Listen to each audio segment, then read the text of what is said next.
Docteur Bassilicain voudrait parler juste à votre suite. C'est vrai qu'on change un peu l'ordre du tour de table. Le monsieur que tu nous as forcé tout à l'heure, j'ai eu, et voyez mon âge, hein, j'ai eu des larmes qui me sont montées aux yeux. Comment un Centrafricain peut-il dire nous bloquons la voie par laquelle viennent les médicaments, la nourriture et tous les besoins essentiels de la population? Nous bloquons cette voie et nous la bloquerons tant que on ne nous donnera pas ce que nous voulons. Non, on ne parle pas comme ça à ses compatriotes. Et après on viendra leur dire votez pour moi. Non mais dis donc, vous m'avez affamé. Même le Seigneur Jésus dit, le dernier jour, je vous dirai, j'ai été malade. Vous ne m'avez pas visité. J'avais faim. Vous n'avez pas partagé avec moi ce que vous aviez à manger. Mais voilà quelqu'un, un Centrafricain. Je me demande s'il est vraiment un Centrafricain. Ce n'est pas parce qu'il parle sango. Hein. Comment peut-on dire à ses compatriotes, je vous affame. Je veux que vous mouriez sans soins médicaux. Je veux que vous ne viviez plus simplement parce que je veux le pouvoir. Sur quelle base va-t-on négocier avec ce type de personnes? C'est la question que je pose à destination de nos téléspectateurs qui en jugeront eux-mêmes. Très bien, merci docteur Basileka. Bertrand Tachinda. Bachir, je salue d'abord mon ami Haroun Larry depuis Djamena. Oui. Je suis très content des analyses de ce frère qui a repris un peu à son compte la pertinence des propos du ministre. Haroun qui nous suit d'ailleurs en ce moment. Qui nous suit en ce moment. Oui. Bachir, la Centrafrique a un gros problème. Le premier problème de la Centrafrique peut venir des pays riverains. Je vous donne certains noms. Il y a 2 pays riverains de la Centrafrique. Vous avez ce qu'on appelle le Grand Soudan. Le Soudan du Nord, le Soudan du Sud et une partie du Darfour. Vous avez un pays qu'on appelle l'Ouganda. Et vous avez des pays de la CEAC. La CEAC ne peut pas résoudre le problème centrafricain. Pourquoi? Parce que vous avez ces 2 pays-là. Comment vous résolvez le problème centrafricain sans intégrer la problématique de ces 2 pays? Qui a le pouvoir au Soudan? Vous pouvez répondre? Qui a le pouvoir au Soudan? Je vais plus loin. Qui contrôle le Soudan du Sud? Qui contrôle le Darfour? Qui contrôle les forêts nord d'Ouganda? Les mercenaires. Les mercenaires. Et c'est dans des territoires comme ça, et je suis d'accord avec le président Banda, que Paris s'y trouve comme un poisson dans l'eau.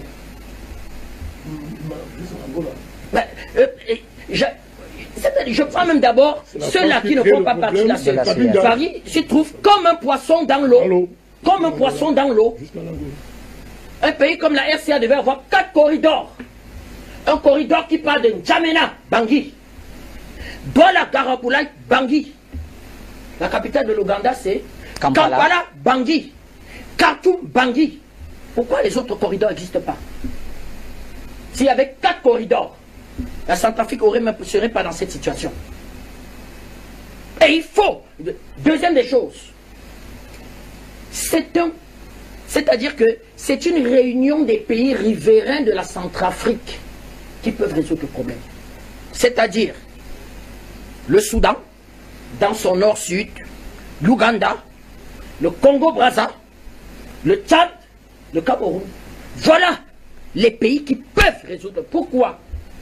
Parce que si ces pays sont sincères, je répète, sont sincères et sérieux, le voyou qui ne montre pas son visage là, on l'attrape en 2 jours. Sauf qu'il vous rit au nez. Parce que dans votre CEAC là, vous le prenez, il arrive dans un des pays dont j'ai cité le nom, il vous tire la langue.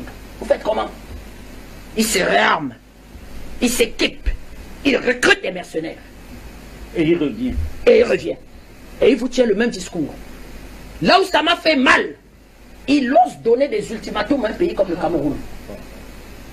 C'est un fou, c'est un demi-fou, il ose donner des ultimatums à un pays comme le Cameroun et dit arrêtez de faire circuler le corridor. Il ne sait pas que l'enjeu de croissance au Cameroun, l'enjeu économique même de notre pays, passe aussi par le commerce avec la RCA. Oui. Passe par le commerce avec la RCA. Or, si le patriarche décide 2 éléments, 2 unités de notre bataillon d'intervention rapide, c'est rien sécuriser le corridor. C'est-à-dire que même le GSO, c'est-à-dire notre unité d'élite de la police, le GSO sécurise le corridor. Ce monsieur va se retrouver dans un certain nombre de sphères géographiques que j'ai citées. Il va se réarmer, il va revenir. Comment vous réglez donc le problème centrafricain? Et il y a un problème, c'est que quand vous prenez le Soudan du Nord, les responsables militaires qui sont à la tête du Soudan du Nord aujourd'hui sont extrêmement contestés. Extrêmement contestés. Une partie de la population estime que fallait même encore celui qu'on a retiré là. Omar el-Béchir. Omar el-Béchir. Regrette Omar el-Béchir. Quand vous prenez le Darfour, état de non-droit, nos amis du Tchad ne sont pas sécurisés à cause du Darfour. Le président Déby dort d'un œil. Vous avez confiance? Non. Quand vous prenez l'Ouganda, je ne veux pas prononcer le nom de celui qui incarne le leadership de l'Ouganda. Le Cameroun a quand même des relations diplomatiques avec lui. Je serai son voisin, je dormirai d'un seul œil. Je dormirai d'un seul œil. Mais c'est pratiquement lui qui héberge. Il a une des fonctions de M. Yoweri Museveni, c'est d'héberger les rebelles et les mercenaires. Et alors, Bachir, voilà. Comment vous réglez le problème du corridor? Non, c'est pas mécanique qui le dit. Très bien. Comment vous réglez le problème du corridor? Donc ces pays-là doivent se prononcer. Alors, ça dit qu'il ne faille pas être trop optimiste après la réouverture du corridor. Non, c'est-à-dire 2 choses. Oui. Lui, il conteste même que c'est pas le président Touadéra, c'est pas le président Touadéra qui veut faire la guerre. D'accord. La CEAC doit faire la guerre. Mais pourquoi la CEAC ne veut pas faire la guerre? Bon Dieu. Quand on prend un pays comme l'Angola, vous voulez que je vous raconte comment l'Angola va arriver à l'indépendance? L'Angola non seulement va faire la guerre, va se taper des alliés. L'Angola va se taper des alliés avec l'URSS. Va estimer même qu'ils ne sont pas suffisamment belliqueux pour venir les soutenir dans leur guerre d'indépendance. Il faut faire appel aux Cubains. À un moment donné, il y avait 500 000 soldats cubains. Et cette guerre va profiter à un pays qu'on appelle la Namibie. Vous ne savez pas que c'est la guerre d'Angola qui amène l'indépendance de la Namibie? Absolument. Vous ne savez pas que la guerre de la CEAC va permettre d'avoir une zone de sous-intégration sécurisée, allant du Tchad jusqu'à ce même Angola? Comment la CEAC peut être sécurisée avec un Darfour dans cette situation? Comment la CEAC peut être sécurisée avec un Soudan dans cette situation? Vous voulez que je vous rappelle la situation entre le Soudan et le Tchad? Ne mettons pas le couteau dans la plaie, parce que ces pays aujourd'hui sont amis. Mais vous voulez que je vous rappelle? Les souffrances du Tchad ne sont pas souvent venues du Soudan. Le ministre est là. Je parle comme ça devant le patriarche ministre qui nous écoute. Les souffrances de ce pays frère ne sont pas souvent venues. Est-ce que la situation a changé à Khartoum? Non. Qui a le pouvoir à Khartoum? Je ne sais pas. Je ne sais pas. Mais pourquoi voulez-vous qu'un Bozizé, une CPC, les 3R, l'UPC, le MPC, les anti-Balaka, Sénéka, moi-même je serai mercenaire aujourd'hui, vous saurez où j'irai, Bachir. J'irai là-bas, chercher du travail, l'argent, me faire armer, devenir acteur politique, devenir même, comment je vais dire, ministre. On les impose dans les gouvernements. Qu'ils méprisent d'ailleurs, ils méprisent même ça. Donc, si Luanda, on a demandé à Luanda quelques hommes, on a demandé à Luanda quelques hommes, un peu de matériel militaire. Luanda hésite. Luanda est en paix. En tout cas, Jules Diawé nous en dira un peu plus tout à l'heure quand il prendra la parole. Bachir, pour moi, c'est la problématique qu'il faut poser.